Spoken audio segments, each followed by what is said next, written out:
Hi, friends. Welcome back to your Emotional Support Podcast. I'm Noelle Rizzio, your host, and I'm so excited to kick off season 2. I couldn't wait. I know I told you guys a couple months, but I couldn't wait. I just had too much to share, and I really missed you guys. I've got some exciting changes this season. This season, I'm focusing my episodes on my fellow working moms out there, the ones spinning plates, juggling schedules, answering emails with one hand, and wiping peanut butter off the walls with the other. You know who you are. I'm also adding video to this season. So if you're listening, surprise, you can see me on video too. Let's dive into how to stop the guilt cycle, reclaim your worth, and move from juggling to actually thriving. Today, we're starting off with one of the biggest emotional drains on modern motherhood, guilt. Specifically, that persistent, unshakable mom guilt that whispers you should be doing more even when you're already doing everything. That's why today's episode is called The Guilt Myth: Why You Feel Bad Even When You're Doing Everything Right. We're going to unpack why guilt is so relentless for moms, where this belief that we have to do it all perfectly comes from, and how to start untangling that lie so you can breathe a little easier, love yourself a little harder, and show up in a way that actually feels good. So first, let's name it. What is mom guilt? Mom guilt is that consistent hum in the back of your mind that says you're not spending enough time with your kids, you're not patient enough, you shouldn't want time alone, you should be more grateful. It's the belief that somehow, no matter what you're doing, you're failing someone, your kids, your job, your partner, your house, yourself. And that's wild. Because you know why? It's not logical. You can have a great day. Your kids are fine. Work went well. Dinner's on the table. And still somehow there's that ache that says, I could have done better. For me, it's that oh, the house isn't clean. It's filthy. I should be, sweeping up the dog hair, whatever, even when I'm just sitting on the couch. That's not moral failure. That's conditioning. Mom guilt is not proof that you're a bad mom. It's proof that you care deeply and that somewhere along the way you learned that caring means constantly sacrificing yourself. So let's talk about where this comes from, because this guilt didn't appear out of nowhere. We inherited it. Generations of women before us were taught that their worth was tied to how much they could give. Give time, give energy, give up sleep, hobbies, needs, all for the sake of everyone else. And then, in the 80s, modern womanhood came along. And she said, hey, now you also need to have a career, keep up with social media, volunteer at school, feed everyone organic, clean snacks, and look effortlessly put together while you're doing it. Okay. It's like the expectations doubled, but the support didn't increase at all. And when society gives you impossible standards, you end up with inevitable guilt. What's worse is that we've internalized it. Even when no one else is saying you should do more, that voice still lives in our heads because we've linked being a good mom to doing it all perfectly. And that's the myth. You can't do it all because all never ends. There will always be another need, another email, another laundry pile, another person to take care of.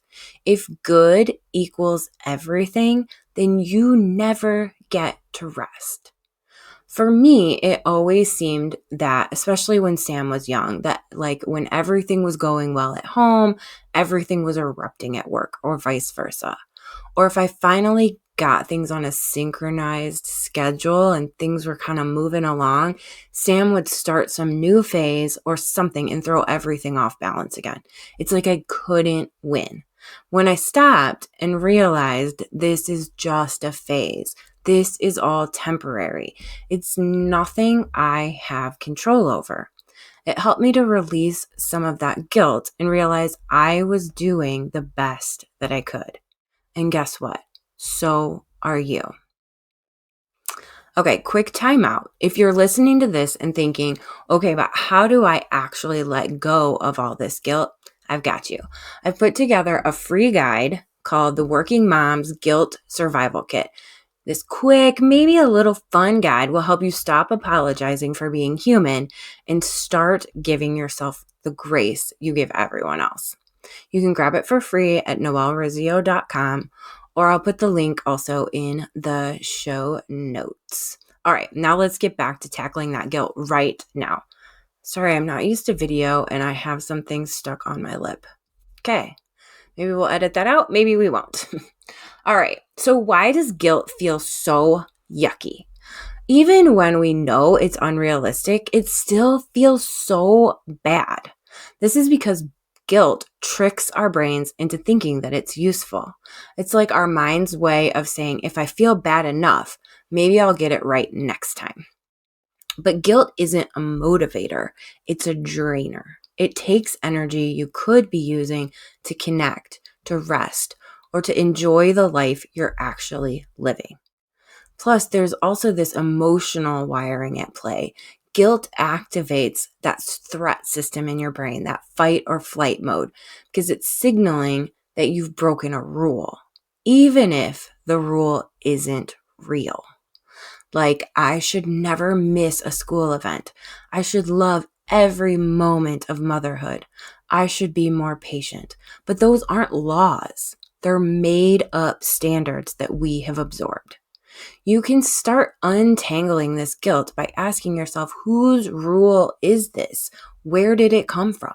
Is this true, or is this just something that I've been taught or that has kind of been drilled into my head?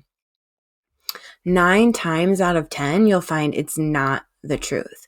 It's generational, cultural noise. So how do we start letting go? I've got a few mindset shifts that actually do work. First, you can start by replacing I should with I choose. Instead of saying I should spend more time with my kids, say I choose to be present for 20 minutes tonight. It puts you back in control and removes the shame from the equation. You could also redefine in yourself what it means to be a good mom. What does that actually mean to you? Being a good mom isn't about doing everything. It's about being connected to your kids, to yourself, and to your values. Perfection doesn't create connection. Presence does. So really sit and think about what would be the definition of a good mom to you. Maybe even write it down so you could go back and reference it.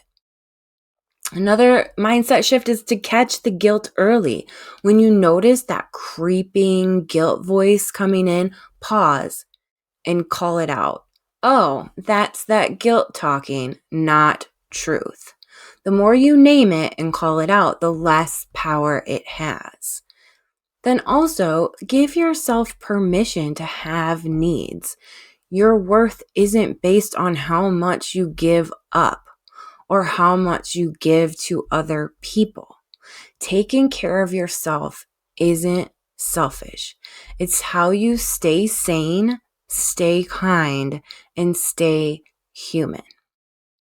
Here's the truth. Mom guilt thrives in silence. It grows when you think you're the only one feeling it, but you're not. Every mom I've ever talked to, clients, friends, myself, has battled this lie that says you're not enough. So if you take one thing from today, let it be this. You don't need to earn your worth. You already have it. You don't need to do it all. You just need to do what matters most with heart. And the next time that guilt voice shows up, I want you to picture it like that one friend who means well, but always gives terrible advice. You know who she is. And then do what's best for you because you're doing enough. You are enough. I'm going to say that again. You are enough. So that's it for today's episode of your Emotional Support Podcast. If this episode spoke to you, take a second and share it with a friend or another mom who might need the reminder. Make sure you're subscribed. Next week, we're talking about the invisible load, how mental labor is burning you out, and what to do about it. Also, don't forget to grab your free Working Moms Guilt Survival Kit.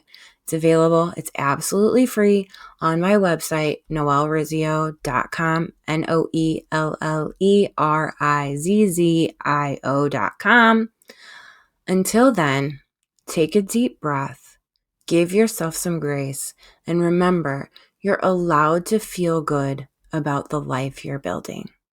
I am so glad you're here. I will see you next week. And when I say see you, I actually will. All right. Have a great week.